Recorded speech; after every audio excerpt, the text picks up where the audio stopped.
Hello, I'm Maria Hall Brown, and this is LA Currents. I'm delighted to be joined by the Executive Director from the Department of Disability in Los Angeles, Stephen Simon. So nice to have you with us. Thank you, Maria. So glad to be here. All right, so let's just get into a real basic thing, first of all. How does the Department on Disability define the word disability? What are those categories? Sure. Well, we define it very broadly. I mean, our baseline is the Americans with Disabilities Act, and they consider any impairment, mental or physical, that limits someone's substantial life activity. So dressing yourself, for example, getting out to transportation or work could define you as having a disability. But broadly, we serve anyone with a disability. We serve families that have a person with a disability in the family. We serve caregivers. We serve organizations that serve people with disabilities. The categories people talk about: mobility disabilities, someone who might have to use a wheelchair, for example, blind and low vision folks who are deaf or hard of hearing, people with cognitive and understanding and learning disabilities, people with mental health disabilities. It's truly very broad. So what are some of the primary responsibilities? What are the ways, you said services, so what are some of the things that the department does to assist people who might have these issues that impact their lives? Well, our mandate is really huge. It's simple, Okay. I suppose. We're supposed to make sure that every single city service, program, activity, and facility is accessible to people with disabilities, regardless of disabilities and across the board. So we work with all city departments. So the physical structure, whether it's working with rec and parks facilities, working with library facilities to make sure those are physically accessible, ramps, elevators. Technology, work a lot with ITA and all departments on websites, for example, to make sure, for example, a blind person with a screen reader has access to a city website or all city documents, making sure there's an interpreter behind the mayor when he's announcing COVID information. Those are all things that we do. We also provide direct referrals to services. It's often hard for people with disabilities to navigate all the service providers and federal and local and state benefits that exist. So we have staff that will actually help them apply for benefits, for example, and really get to the services that they need. It seems like a mammoth task. I mean, the stats I just offered were, on a nationwide scale. So when it comes to LA, is it still the same statistic? Is it still, 1 in 4 Los Angeles residents has something that could be considered a disability? Sure. Depending on who you ask and who's done the survey and the research, the number varies from anywhere as low as 18% to as high as 25%. Wow. We have an aging population that increasingly, And it goes up. Right, it goes up, and people. Sometimes there's a lot of stigma around disability. So a lot of people don't consider themselves disabled, but they are losing their mobility, right? They're losing their vision, they're losing their hearing, they're losing their ability to do the things they did when they were much younger. And that can often define people as having disabilities. So we think that number is large and broadly encompassing. We try to serve anybody kind of regardless of how they self-define. Some of the obvious things that you mentioned, wheelchair access, et cetera. I mean, the city of Los Angeles has been around a while, so I would imagine a lot of this is retrofitting places and observing areas of concern that have to be adapted. So a lot of it is not necessarily implementation, but adaptation, I would think. Absolutely. And so I'll go to both sides again, from the physical side to the digital side. I mean, technology is moving so fast that there's a lot of adaptation that's going on. So when we look at how we're going to reconfigure our street lights, for example, to include 5G and all those kind of discussions, well, what if we also had wayfinding for people with disability, people who are blind, for example, to be able to get around and literally have a signal to help guide them through map space. The convention center is doing a lot of rebuilding that's coming up. LAX, the airport, massive rebuilding there. And we want to make sure all of that is physically accessible, but digitally accessible. You hear these days, a voice at bus stops often will announce what bus is coming, right? That's an accessibility feature. I think the public takes it for granted because it's really nice to have those extra features. Audible pedestrian signals, walk, don't walk. When the light pole actually tells you, it's really a helpful piece. Where we run into, I think, difficulty in this sort of retrofitting space is, we're a big city. We've got thousands of miles of sidewalks, for example, and we are literally looking at all of them to make sure they're accessible. Are they wide enough? Are there curb ramps? Are they broken with tree roots that we need to fix? And it's a really massive, massive endeavor. We have a $1.3 billion program with the City of Los Angeles as a whole to rebuild sidewalks, for example. So that level of retrofitting, when you repave a street, we should be looking at those corners and making sure the corners are fully accessible and bringing everything up to current standards. But I would imagine that all of that retrofitting and all of that advanced thinking when it comes also makes it easier for, people who don't have issues with walking and whatever. They end up to be nicer spaces, I would think. That's, I'm so glad you asked that or said that. The beauty of accommodations, it's been a struggle often where people think it's something extra they have to do for people with disabilities, go above and beyond. It's not their normal path of building something or developing a program. To be honest with you, most disability accommodations are a wonderful improvement for people without disabilities across the board. So everything from, we look at our cell phones, almost most people these days now have a cell phone, and we get a voice message in, but most people read it because it's voice to text that gets written out. Mm-hmm. Well, that was an accommodation before, right? That was an accommodation for folks who weren't able to hear the voice message. And now it's just something that we perceive as normal, if you would. Making our sidewalks more accessible, making our streets more accessible, making our buses more accessible. A kneeling bus is really good for somebody with a baby carriage. A kneeling bus is really good for someone carrying their groceries. These are all accommodations that really, like all accommodations, really benefit the general public. Well, sadly, we've all had to make accommodations for this issue called COVID-19. And I know that people, with these disabilities perhaps have been hit in ways that we're not aware of or have had to manage issues that we would have not thought about.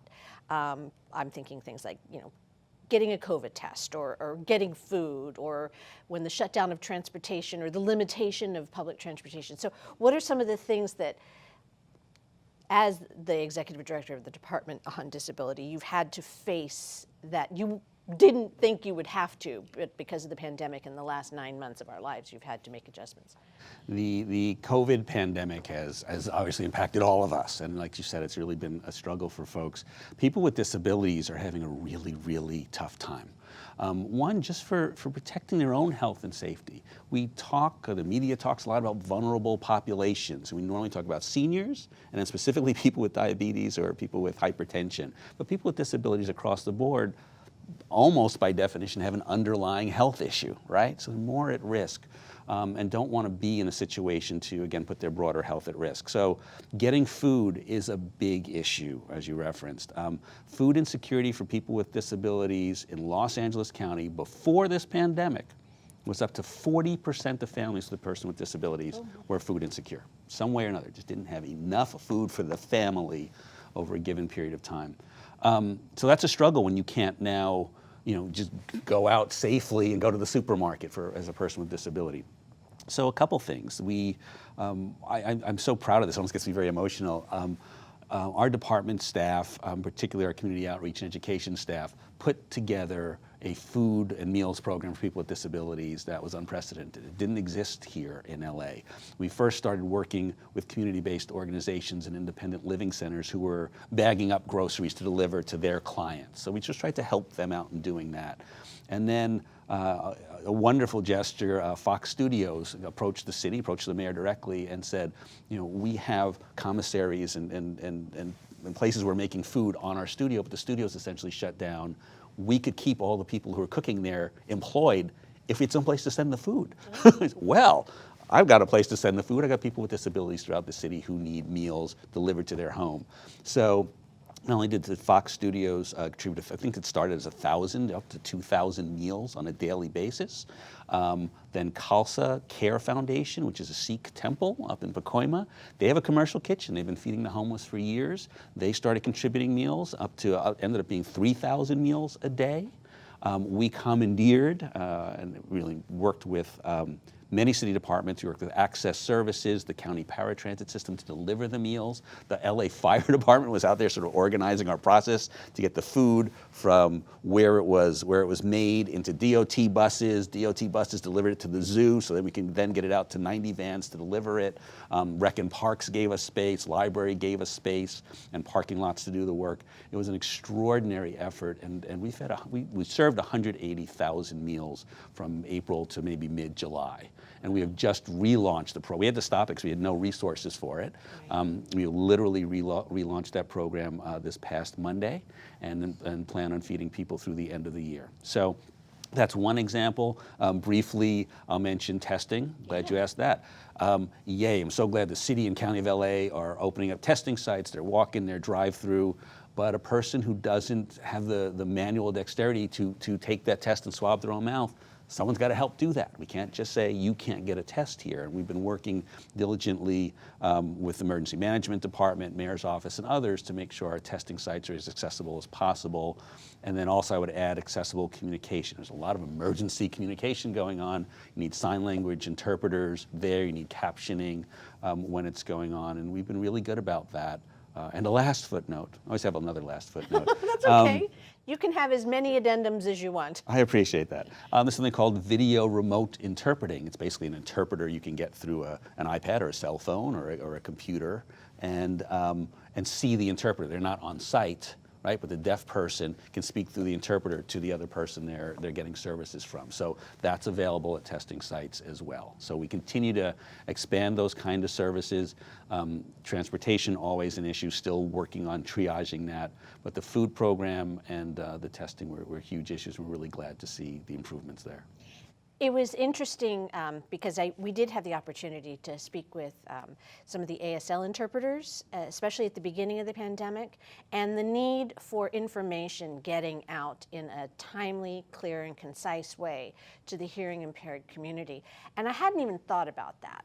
And that is sad to say out loud, but I hadn't even thought about, in an era in which things are changing on a day-to-day basis and everyone needs to be careful and understand where things are and what's happening, to not understand or to not have that information readily available could be critical. It could be, life-threatening. And so all of these things that we need to take into consideration when we're talking about everyone behaving properly and everyone doing the same thing. So this is a long way to segue into protecting everyone and the issue of masks. And so with a community that may have issues with wearing masks or may not understand it, so how is that being played out with the Department on Disability? Yeah, the mask issue has probably been one of our most difficult ones.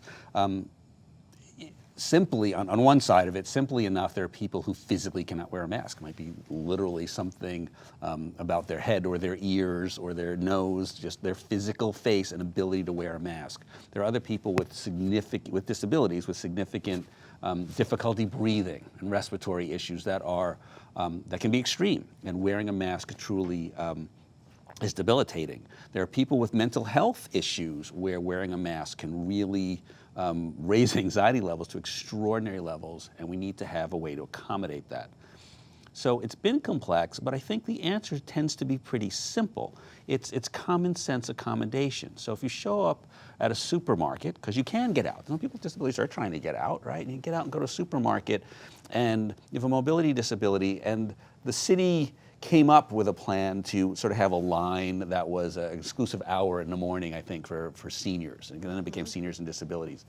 Well, if there's someone that can't wait on that line and sort of walk around the building for 30 minutes, if it's a long line, have a place for them to sit. To keep their place in line somehow, just have a place for them to sit, right? A simple solution. But coming back to the mask piece, if you're a restaurant doing takeout and someone shows up and they say they can't wear a mask, have some ability for them to tell the person behind the counter and make their order. Maybe they do it through the phone. Just come out and hand it to them.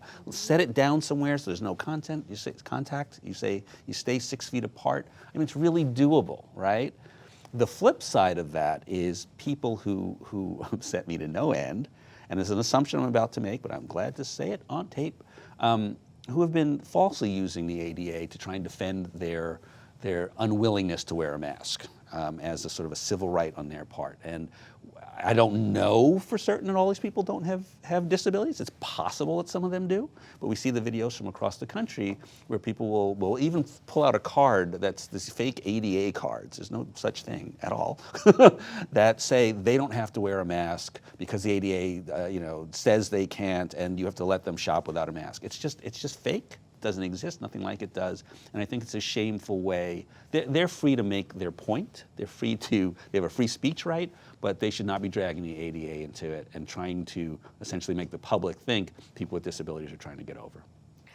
So there needs to be a sensitivity, I would think, on the side of the retailers to understand that there are people with disabilities that unfortunately cannot wear a mask for a number of reasons. I wonder if there's any way to be able to communicate that without being contentious, like you said, with these people who are stomping and endangering others' lives because of their own personal narcissism. So how can that be communicated? I mean, because someone with a mental illness may not be able to, or an anxiety, let me qualify that. Someone who has an anxiety issue with wearing the mask may not be able to, communicate to somebody in a retail environment or in a restaurant environment or grocery store, et cetera, that they can't wear. How do we answer that? I don't know if you know the answer to this question. It's fair. I would argue one way or another, they probably can communicate it. It's a fair question. I appreciate the way you're asking it, but they really can say, I'm really having a struggle with this mask. It's really getting me upset. I can't do this. Can you help me get my list of laundry? There's 5 things I've got at the supermarket. My mother does this, to tell you the truth. My mother called up her local Trader Joe's. She's 79 years old. Her birthday was last week. And she said, I really am uncomfortable coming to the store. I'm really uncomfortable waiting on that line. I don't mind doing it, but I literally need food, and my sons live 25 miles away, and it's not practical for them to be driving me my weekly groceries.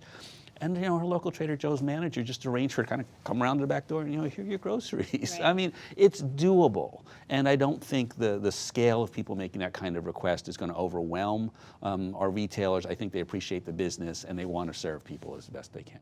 And happy birthday, Mom. You mentioned a few times the ADA, the American with Disabilities Act. It's a little over 30 years into it. What changes have happened in Los Angeles proper because of that? We talked sidewalks, we talked adaptations in building and retrofitting, but have there been huge leaps in LA? And what exactly did the ADA ask of everyone when it was passed? Well, a few questions there. Overarching, there has been an extraordinary change over the past 30 years. And that's true in LA, and it's true in most of this country, right? This was sort of our Civil Rights Act in the disability community. This was we have a right to access the civic space, to participate in our communities fully, without exception. Right? And so, again, the physical plant that we've talked about, buildings, sidewalks, streets, buses, transportation, technology is all changing. I think what's most important, though, is probably keeping up with the social change and understanding. People need to understand that people with disability, one, have this right, and it's just the right thing to do. You don't want to be shutting people off to the side. You want to be making space inclusive. That's sort of the magic word these days. You've got inclusion. We talk about race generally, gender, LGBTQ community, but disability inclusion and diversity is vital as well. People with disabilities are in all of those populations. And it's just sort of that social contract where people really are invited in and not sort of fetishized as other. That's really important. That said, I'm going to flip everything I said on its ear. Okay. We had a film festival, a disability-centered film festival, just a couple weeks ago called Real Abilities. It's our 3rd year here in LA hosting this. It's to talk about inclusion of people with disabilities in media, film and television. And someone very involved in that, the person who actually picks out our films each year, Michael Daugherty, he's in the Writers Guild. And he made a point and posted the most poignant piece on Facebook or somewhere that just said, I appreciate all these gains around the ADA 30th. I appreciate you want to celebrate it, but I still get down to the corner and can't cross the street. I still get to transportation opportunities that are not accessible for me. I'm still running into barriers that I should not have to deal with in 2020. And that's true, and it's powerful. So bottom line is we've got a long way to go. The ADA itself, it talked about inclusion in employment. There's a lot of work to still be done there. And making space accessible for not just your customers and the clients and the public, but your employees, people that work there, people that apply for jobs. That's Title I. Title II is, again, city space, county space, local government, state government. Everything we do literally everything we do has to be accessible. And Title III is that public sphere. It's the stores, the markets, the sports venues. And I think as a city, we have an obligation to deal with all three. Title II is where we sit. That's where they're really looking at us closely. But Title I in employment, we need to be working with businesses big and small to ensure accessibility. We need to be a model city around employment. And then again, in the Title III space, how do we work with businesses to ensure they're accessible? How do we help educate them? How do we help even perhaps work with funding programs with the state and federal government to ensure our local businesses have access to that? Something you said really struck me, and it's also kind of with this whole issue of civil rights and racism and perception and the other and all of those things, that issue of inclusion. And that inclusion is not just physical as much as it's visual. And that inclusion in the entertainment industry, and that inclusion in just daily activity and in the place of employment. Because I think we all need to take another step forward in terms of how we see people. So I imagine that in the arena of people with disabilities, that how they're perceived is an issue that needs to be addressed. And so what are the things that we as a society, and now I'm getting like 35,000 feet in the air to talk about this kind of, but what should we be aware of, and what should we be doing, and how should we, terminology and acceptance and employment and all of these things, and where are we falling back and where should we be stepping forward in that right? A fun question that we talk about a lot in we disability can stay until space. as long as you want. Couple thoughts. Again, that's why we talk about activities and programmatic accessibility over and above the physical space is important, right? The kid deserves to play baseball with other kids, right? Education, same piece. Sometimes people need really specialized education to support their work. I understand that, but the more they can be included with the other kids, the better. Disability etiquette is so important, right? You don't, really well-meaning people, blow that. You see a blind person that looks like for whatever reason they're having difficulty at an intersection. Don't take their arm and grab them and start moving them. Don't touch anybody without asking permission. But it's okay to ask politely, hey, can I be of assistance here? And then they'll tell you what they need, right? Someone in a wheelchair, never start pushing someone's wheelchair. I happen to see that all the time in town, where someone just figures, wow, they're going up a hill or they have to go up that ramp and look like they're having trouble. Let me touch it and push. It's as invasive as it would be to anybody else, just having someone just sort of touch you on the street without asking, right? Or if you need help. So a piece of it is sort of learning that etiquette. We put on trainings. We just did a training nationally for Fox Sports and Fox News on disability, for their staff, on disability etiquette and how to think about how you talk to the public and how you talk to and work with your own employees. So awareness is a big piece of it. Another whole angle to this discussion is something that I'd love to say because it's sort of fun to get there and raise eyebrows. And it's called inspiration porn. And it's a term that's intentionally used because it, again, gets people's attention, but it's about objectification. People without disabilities all too often want people with disabilities to be inspiring. You're so inspiring because you did that really menial task. Right. And it's actually offensive to a lot of people with disabilities. Don't say I'm inspiring, because and there's an activist, Stella Young, I think is her name. She's an Australian activist and did a great TED Talk on this. I recommend everybody Google her and look at this TED Talk, because don't give me an inspiration award because I survived being disabled today. Don't give me an inspiration award because I woke up this morning and remembered my name. Give me an inspiration word because I did something truly inspirational, right? My life is not something that's sad. It's not something that needs to be fixed. It's not something I can't believe I got through the next day. It's something I have a lot of barriers to deal with. But we're proud members of community. We just want the opportunity to be included. Right. You're absolutely right. And those of us who want to behave better and have more our eyes opened to these issues, we might fall back on that idea of, oh, look, isn't that great? We've spent an enormous amount of time with the Special Olympics, and all that kind of thing. So we've kind of been given that pathway. But having heard what you said, there are some truly inspirational stories in there that we shouldn't just dismiss either. Absolutely. So there are so many inspirational people with disabilities. That's fine. But let's focus on their inspirational moment. So I look at my own, or the city's own, disability commission. Some of our members are activists that did the crawl up the Capitol stairs, the U.S. Capitol, to say this country is not accessible. We're going to get out of our wheelchairs and physically climb up the Capitol stairs to make you notice us and make change. I've got a multi-gold and silver medalist, winter and summer Paralympian who's on our commission, right? I've got people who've done such extraordinary political work in the entertainment industry, in the faith communities. There are so many opportunities to truly recognize that kind of work. And people with disabilities, again, are really in every aspect of society and doing extraordinary work. Okay, we don't have a lot of time left, but Sure. on the flip side of all of this good stuff, you do help with people who have grievances that they need to address because of issues of employment, et cetera. So that is one of the other opportunities that is available through the Department on Disability. Sure. The city has very formal processes for folks who don't think something they're trying to access in the city space is accessible. So literally they can go to our website, lacitydod.org. If they feel there's a complaint they have, I'd rather they just call us up or get on the website and just let us know, and we'll just try and fix it. We'll work with the other city departments, wherever that problem may be, and try and make the space accessible. If they really feel there's a Title II violation and they don't get it resolved, we can help them with a formal Title II complaint, and we will assess it.